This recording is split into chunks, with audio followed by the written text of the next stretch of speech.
Hi everyone, this is Zhichao Xu. I am a first-year PhD student at University of Utah, advised by Professor Qingyao Ai. Today, I want to introduce our work, understanding the effectiveness of reviews in e-commerce top-end recommendation. So let's start from the motivation. In modern e-commerce platforms such as Amazon, a user could leave a piece of textual review to the item after the purchase, and these reviews offer valuable information on reflecting the user's preferences as well as the item properties. The existing works focused on utilizing textual reviews for explicit feedback problems, either as rating prediction. But in real-world applications, implicit feedbacks are more common and much easier to collect.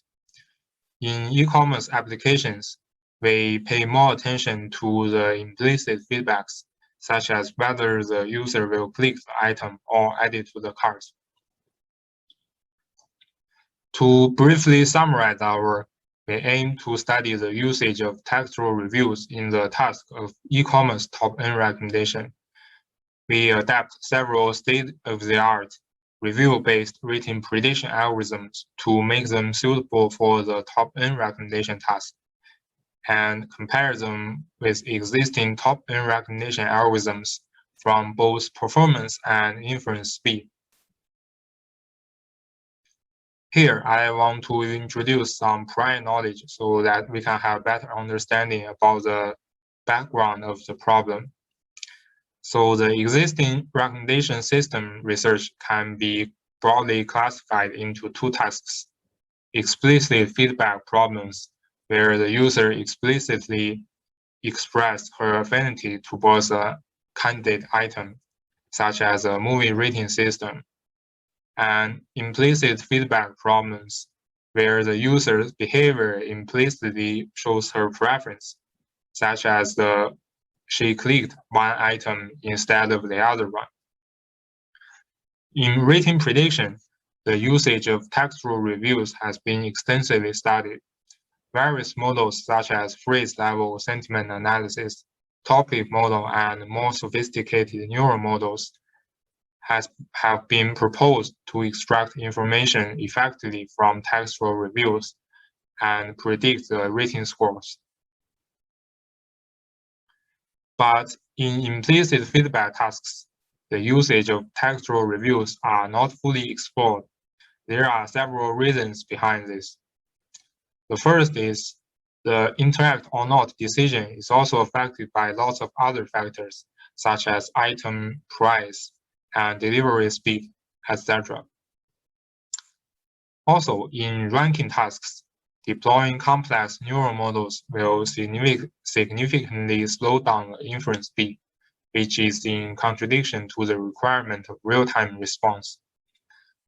So I have an example here. We can see that in the inference stage, in top-end recommendation task, the user is provided with a large collection of items instead of one single item in the rating prediction task.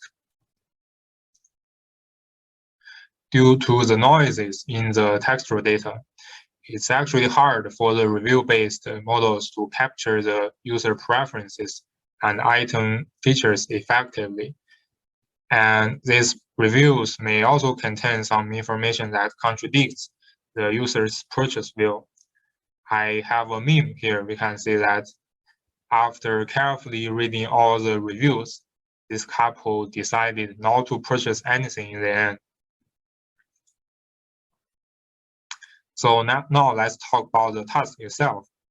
In this explicit feedback problem, the historical interactions can be regarded as a rating matrix, and each entry is a numerical rating.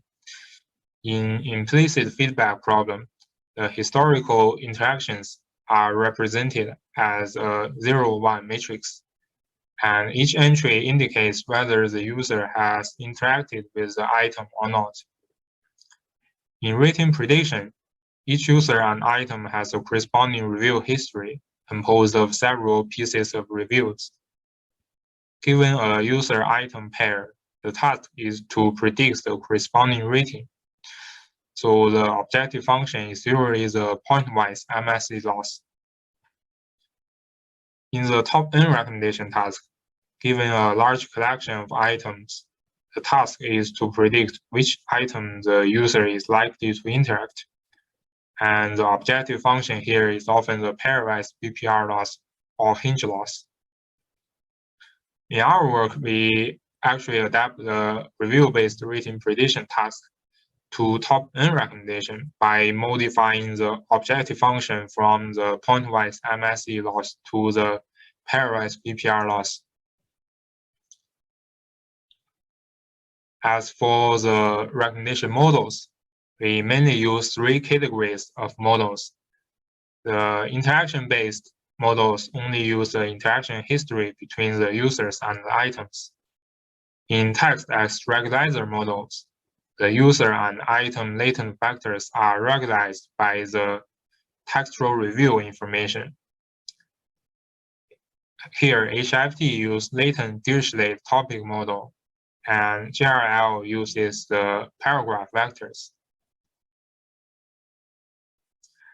Text as feature models directly use the textual reviews to build the user and item latent factors. We further classify text as feature models into 2 subcategories: text as only feature and text as additional feature models. AARM here is the only text as additional feature model. AARM's user and item representations are built using both historical interactions and textual reviews, while the other text as only feature models only use textual reviews to build the user and item latent representations. So let's talk about the experiment. So we use the famous Amazon product review dataset to better understand how these models behave in the CoStar scenario. We also include the zero-call dataset.